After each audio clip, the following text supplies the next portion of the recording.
این زن را که شما شناخته اگرچه ناسالم است ولی یک زمان ریمال در سرش بود و لباس های دراز می پوشید، ولی از دست بعض انسان های منفعت خواه به همین حال رسیده است. ریمالی سرش گذاشت و اون لباس های دراز گذاشت و مثل یک زن فاحشه وری تیارش کردیان در پوبلیک برو آوردنش. نعوذ بالله.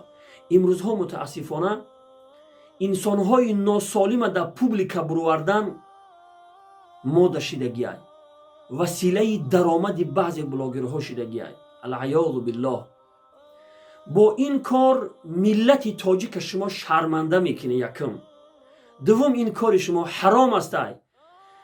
خداوند انسانهای ناسالم پیدا کرده است که ما و شما عبرت بگیریم انسانهای سالم، نه اینکه اینها را وسیله درآمد خود قرار بدیم، وسیله خنداندن مردم قرار بدیم.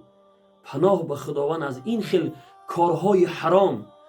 انسانهایی که همین شخصیت‌های ناسالم به همین حال میرسونه، او را نوار برداری میکنه و به خاطر خنداندن مردم و به خاطر پیشرفت کانال خودتون همین کارا را میکنه، از الله شرم بداره.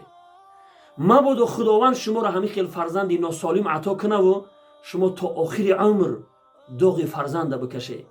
از الله بترسه این کارها را نکنه. همه اینها، همه این کارهای حرامی که میکنه، در روز قیامت شما را الله رب العالمین میپرسه که من شما را تن سالم دادم، عقل سالم دادم، پس چرا شما در این کارهای حرام دست زده؟ از الله بترسه این خیل انسانهای ناسالم به این حال نرسونه، به کار گناه نکشانه این انسانهای ناسالم.